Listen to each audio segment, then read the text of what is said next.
कई तरह के समस्याओं से वो घिर गए हैं।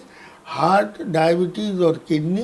जयप्रकाश नारायण के आंदोलन में गांधी मैदान में झंडा ले हुआ जिंदाबाद, धोती, कुर्ता, जूता, मोजा पहन के पूरे पटना यूनिवर्सिटी के स्टूडेंट्स को इन्होंने लीड किया था। वो ऐतिहासिक जो वो होता वो भी मैं देख रहा हूँ। घर में ही एक बार भोज हो रहा था और हलवा पूड़ी खा रहे थे। मैंने उनको टोका एक भोज में कि आप क्या कर रहे हैं, तो किडनी अब छुई मुई हो गया है उनका, और उस छुई मुई को ठीक से बचा के रखना है। उस लालू यादव को देख रहा हूँ जो कूद कूद के मुख्यमंत्री बनने के बाद कैसे रात रात भर दौड़ते थे और कोशिश करते थे कि भाई लॉ एंड ऑर्डर कंट्रोल में रहे। नमस्कार, आप लाइव सिटीज देख रहे हैं और मैं हूं आपके साथ सौम्या राठी। लालू यादव की हालत एक बार फिर से बिगड़ने के बाद जब उन्हें दिल्ली एम्स में शिफ्ट करने की बात की गई तो लोग ये सवाल करने लगे कि आखिर क्या बीमारी है, ये जो क्रिटिनिन लेवल की बात की जा रही है वो क्या है और लालू यादव को ठीक होने में कितना समय लगेगा। और ये कुछ सवाल है जो अब लोग पूछ रहे हैं। तो ऐसे में हमने सोचा कि क्यों ना हम आपको समझाएं कि वाकई राजद सुप्रीमो लालू यादव की तबीयत जो खराब है उसके पीछे क्या कारण है, उनके किडनी और हार्ट के साथ क्या कुछ समस्या हुई है। और ये सब कुछ बताने के लिए इस वक्त हमारे साथ बैठे हैं डॉक्टर अजय कुमार, जो कि बिहार के सबसे जाने माने यूरोलॉजिस्ट में से एक है। बिहार के ही नहीं बल्कि देश के सबसे जाने माने यूरोलॉजिस्ट में से हैं। पारस HMRI के डायरेक्टर हैं। इसके अलावा पाम व्यू हॉस्पिटल्स पटना में कंसल्टेंट यूरोलॉजिस्ट हैं और साथ ही साथ यूरोलॉजिकल सोसाइटी ऑफ इंडिया के पूर्व अध्यक्ष भी रह चुके हैं।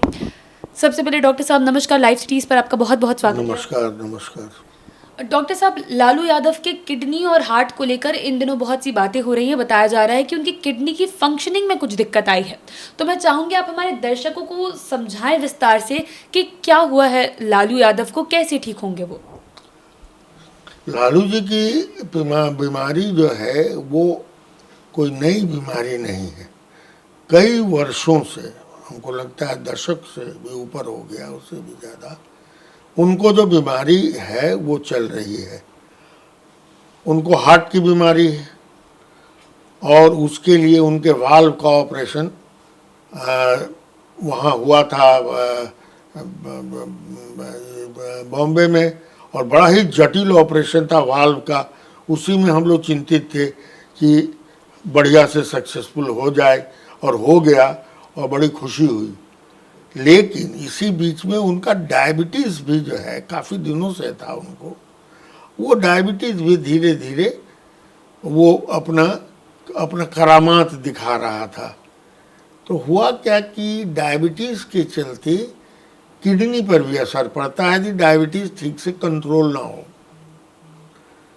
लालू जी की आदत मैं बहुत अच्छी तरह जानता हूँ, क्योंकि पर्सनली भी उनको अच्छी तरह से जानता हूँ। हालांकि मैं उनका चिकित्सक किसी भी लेवल पर नहीं रहा, लेकिन चिकित्सा जगत की बात है, इसका सब लोगों से बातचीत होती रहती थी। तो डायबिटीज़ का कंट्रोल उनका बढ़िया कभी नहीं रहा। और एक चीज़ तो उनको मैं देखता था, घर में ही एक बार भोज हो रहा था और हलवा पूड़ी खा रहे थे। मैंने उनको टोका एक भोज में कि आप क्या कर रहे हैं, तो मैडम राबड़ी देवी ने तुरंत कहा कि डॉक्टर साहब इनका समझाएं, ये केकरो बात ना माने लन। ये फैक्ट है कि उन्होंने अपने डायबिटीज़ को नेग्लेक्ट किया, और नेग्लेक्ट करने के चलते डायबिटीज़ का असर उनके किडनी पर पड़ा। अब किडनी गड़बड़ा गया, किडनी का फंक्शन कम होने लगा, और किडनी का फंक्शन इतना कम हुआ कि उनका क्रिएटिनिन लेवल, यूजुअली क्रिएटिनिन का लेवल ब्लड में 1.2 डिपेंडिंग ऑन किस तरह का लैब है उसी के अराउंड रहना चाहिए। लेकिन इनका क्रिएटिनिन लेवल बढ़ने लगा, चूँकि ऊपर से डायबिटीज़ भी ठीक से कंट्रोल नहीं किया, तो और ज़्यादा वो किडनी खराब होने लगा और उसका क्रिएटिनिन लेवल बढ़ने लगा। अब बढ़ते बढ़ते बढ़ते बढ़ते ऐसी स्थिति भी आई जब उनकी डायलिसिस की गई थी एम्स में भी। कुछ डायलिसिस उनकी एम्स में पहले भी हो चुकी है, जब वो शायद जमानत पर थे और पुत्री के साथ रहते थे, मीसा के साथ। तो उस समय भी उनका डायलिसिस हुआ था। फिर रास्ते पर कंट्रोल पर आ गए, भोजन वगैरह हर चीज़ पर कंट्रोल हुआ सब तरह से। और आप लोग को याद होगा कि बीच में एक बार वो आए थे इलेक्शन के समय में प्रचार के लिए उनको ले आया गया था, लेकिन इतने कमज़ोर थे कि भाषण ठीक से नहीं दे पाते थे।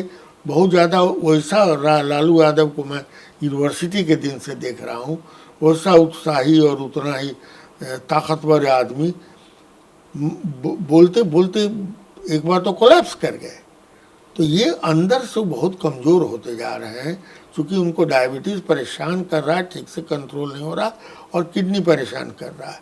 अब आप लोग को एक बात और बता दें, किडनी 80% तक भी काम करना बंद कर दे, 20 से 25% किडनी भी काम करता रहे, तो क्रिएटिनिन लेवल जनरली थोड़ा सा ऊपर नीचे कर सकता है, लेकिन उतना नहीं बढ़ता है। तो इसका मतलब है कि उनकी 80% से ज़्यादा किडनी काम नहीं कर रही है, इसीलिए क्रिएटिनिन का लेवल 4.6 तक पहुंच गया है।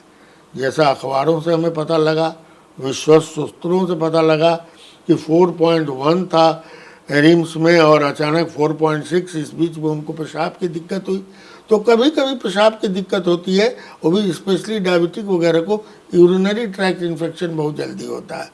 तो मुझे ऐसा लगता है कि एक तो उनकी उम्र हो गई है, हमारे समकक्षी हैं, 1 साल हमसे बड़े हैं, तो करीब 75 वगैरह के पहुंच गए हैं। तो इस उम्र में प्रोस्टेट की बीमारी हो जाती है।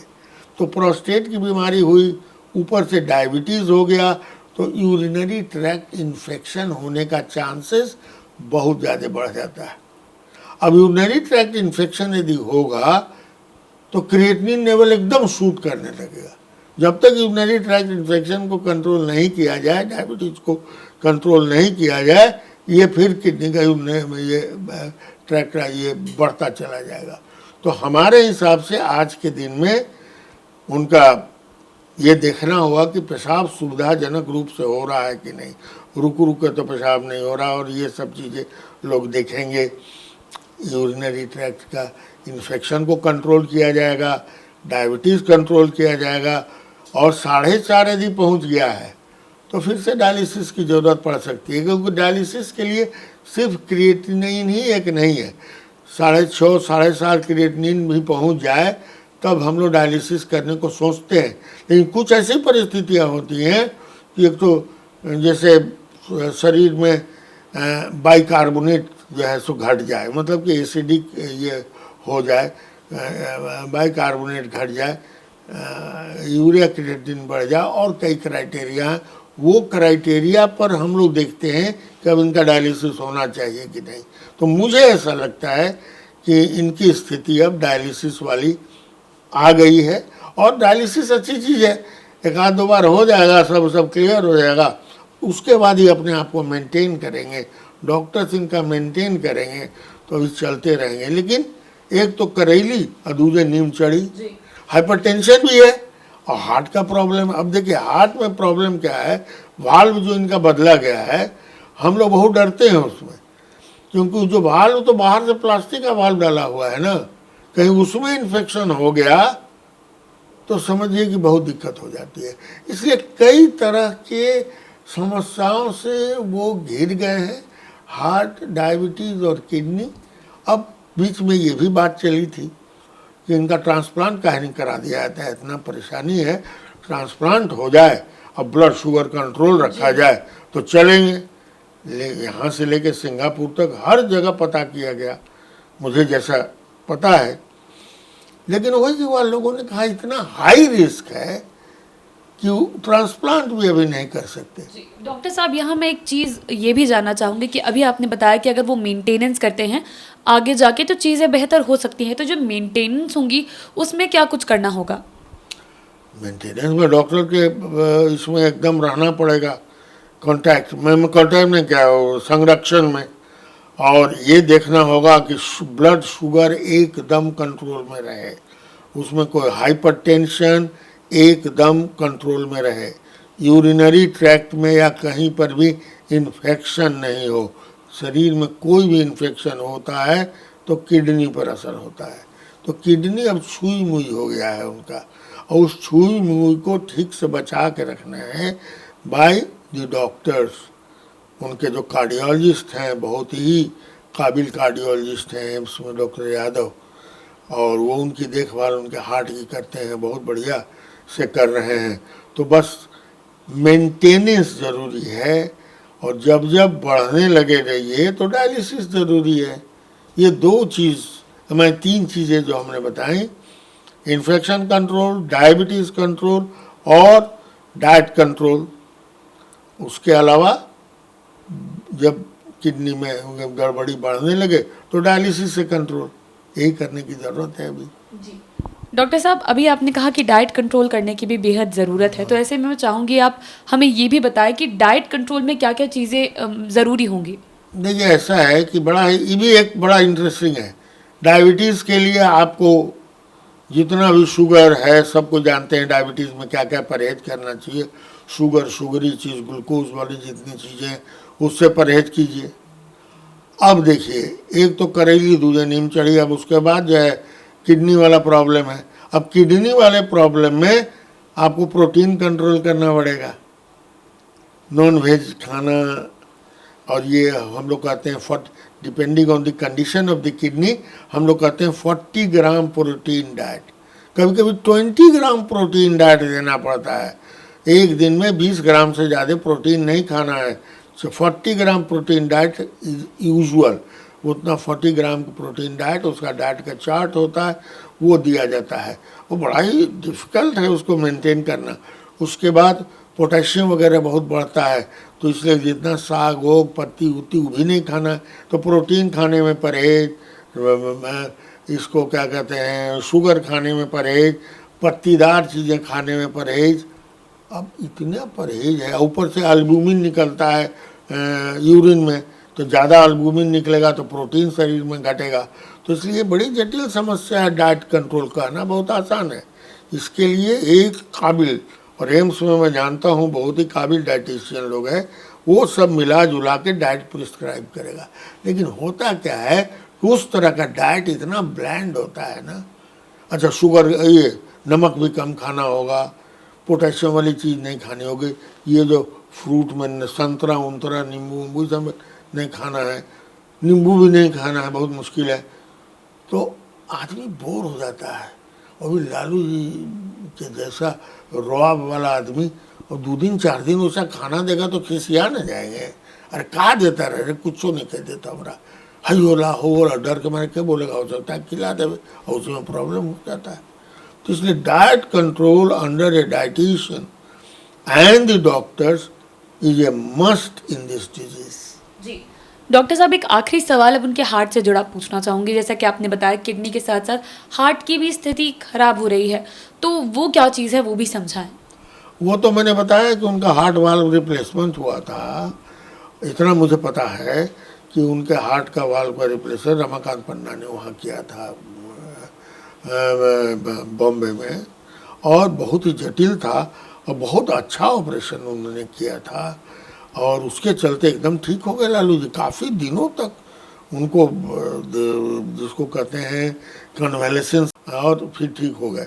लेकिन अभी भी वो हार्ट तो है ही, आर्टिफिशियल लगा हुआ है, और हार्ट का मसल्स जो है इतना दिन तक जो बीमार था वो बहुत ही ज़्यादा रिकवर नहीं किया है।